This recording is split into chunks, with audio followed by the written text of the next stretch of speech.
कहानी सबसे बड़ा दान के पिछले हिस्से में आपने सुना कि कैसे अपनी जलन के चलते दिलीप ने गोविंद के कमरे में पैसे और बहुत सारा गलत सामान रख दिया था। कमरा खुलने पर गोविंद क्यों चौंका और उसका उसकी जिंदगी पर आगे क्या असर पड़ा, जानते हैं कहानी सबसे बड़ा दान के आज के आखिरी और दूसरे हिस्से में। कमरा खोलने पर गोविंद की आंखें फटी रह गईं। छोटे से कमरे में वह सब सामान देखकर वह घबरा गया। पलंग के गद्दे के नीचे से बहुत सारे पैसे भी मिले। गोविंद ने बहुत सफाई दी, परंतु अपने आप को सही साबित करने के लिए उसके पास कोई गवाह न सबूत था। वह जानता था कि वह सब किसने किया होगा। वह यह भी जानता था कि कॉलेज में सब सच जानते, लेकिन डर की वजह से कोई सामने नहीं आएगा। प्रिंसिपल ने गोविंद की कोई बात नहीं सुनी। 2 महीने बाद फाइनल इम्तिहान देने को भी मना कर दिया और उसे उसी वक्त कॉलेज से दंड स्वरूप निष्कासित कर दिया।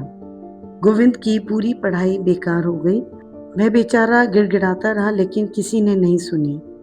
आंखों में आंसू और बोझिल मन से वह कॉलेज से बाहर आ गया। उसका खास दोस्त मौका देखकर उसके पास आया और कहा, मैं जानता हूँ सच क्या है, पर तू जानता है कि मैं मजबूर हूँ।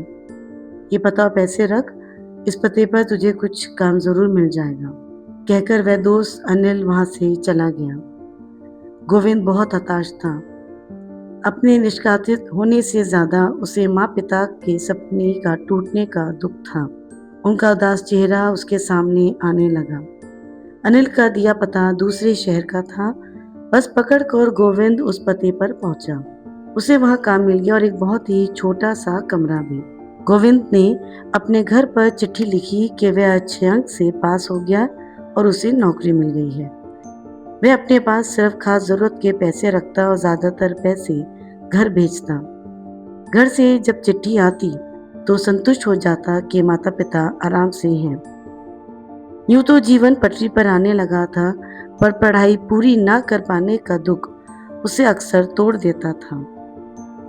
उसने फिर से ट्यूशन भी करने शुरू की। सुबह से रात तक अपने आप को इतना मसरूफ रखता कि दिल और दिमाग कुछ और सोच ही ना पाए सिवाय काम के। रात में जब बिस्तर पर लेटता तो आंखें अपने आप बंद हो जाती। पैसे की तंगी के चलते बहुत कभी घर पर फोन से बात कर लेता। अपने दुखों को खुद ही संभालते हुए वह दिन निकाल रहा था कि उस पर दुख की अति हो गई। रेडियो पर उसने खबर सुनी कि उसके गांव में बाढ़ आ गई है। वहां तक पहुंचना नामुमकिन सा हो रहा था और फोन पर कुछ पता नहीं चल रहा था। कुछ दिनों बाद गांव के एक पहचान वाले ने बताया कि उसके माँ पिता बाढ़ में बह गए थे, जिनके लिए उसने सब कुछ बर्दाश्त मेहनत करी, आज वही उसके जीवन में नहीं रहे। अब उसके पास जीने की कोई वजह नहीं थी। वह अब बिल्कुल ही खत्म हो चुका था। एक दिन परेशान हालत में रेल की पटरी के पास बैठा मरने के लिए सोच ही रहा था कि कुछ लोगों की भीड़ निकली जो गौतम बुद्ध के श्लोक बुद्धम शरणम गच्छामि बोलते हुए जा रहे थे। वह बहुत ध्यान से उनकी तरफ देखने लगा। वह वहां क्या करने के लिए आया था, यह बात उसके दिमाग से पलक झपकते ही निकल गई। गोविंद ध्यान मग्न उनको सुनी रहा था कि बुद्ध भक्त उसके पास आया और कहा, महानुभाव किस सोच में है, आइए। ना जाने क्या था उस आवाज में, मानो प्रभु खुद बुला रहे हैं। गोविंद उनके साथ चल दिया और एक बहुत ही सुंदर और बड़े बुद्ध मंदिर में पहुंच गया। वहां पहुंचकर वह लोगों के साथ बुद्ध श्लोक और मंत्रों को सुनने और बोलने लगा। उसका मन अचानक ही ऐसे ही शांत हो गया जैसे उसके जीवन में कभी कोई दुख हुआ ही नहीं था और यही उसकी सही मंजिल थी। गोविंद ने धीरे धीरे वहां के आचरण को सीखा और पूरे ध्यान और मन से मंदिर का हर काम संभाला। वक्त के साथ समाज में वह गौतम बुद्ध का एक सच्चा अनुयायी बनकर सामने आने लगा। लोग अपनी पीड़ा बेचैनी लेकर उसके पास आने लगे। उसके पास बैठकर और सुनकर लोगों को बहुत शांति मिलती। उसके धीरे धीरे बहुत भक्त बनने लगे। दुनिया अब उसको गोविंद गौतम के नाम से जानने लगी थी। गोविंद अपना भूतकाल भूल चुका था और जीवन में अब एक बिल्कुल अलग चरण पर था। एक दिन उसका एक शिष्य एक पर्ची लेकर आया। वह कहने लगा, प्रभु, ये सज्जन पिछले 15 दिन से लगातार आ रहे हैं और घंटों बैठे रहते हैं। आप बताइए क्या करें? गोविंद पर्चा पढ़ता है तो शिष्य से उस आदमी को अंदर आने के लिए कहता है। थोड़ी देर बाद एक कमजोर और बूढ़ा सा आदमी अंदर आता है और गोविंद के पैरों में पड़कर फूट कर रोता है।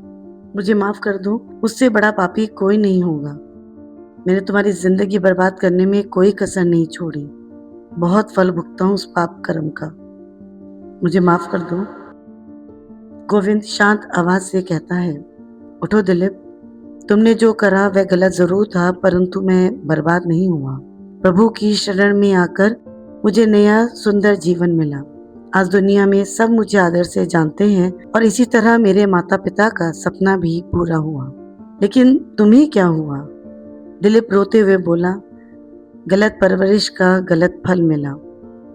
पिता की गलत शिक्षा से तुम्हें बर्बाद कर गलत काम करे, खराब दोस्त और शौक पाले। पिताजी तो चल बसे, लेकिन मैंने सारा पैसा धन दौलत अय्याशी में गंवा दिया। कर्ज उतारने के लिए सब कुछ बेच दिया।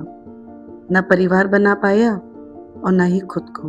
तुम्हारे बारे में देखा सुना तो समझ आया कि सब कुछ खोकर भी तुम कितने बड़े हो गए अपने संस्कारों से, और मैं कितना छोटा पड़ गया हूँ। सबको कुछ न कुछ दान में देते हो, मुझे केवल अपनी माफी का दान दे दो, मैं तर जाऊंगा।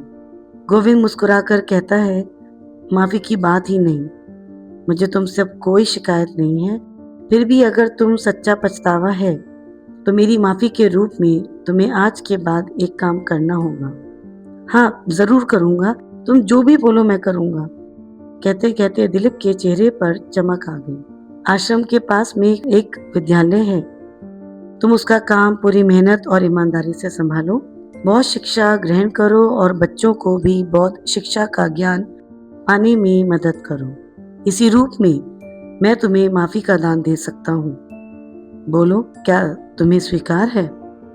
गोविंद ने पूछा।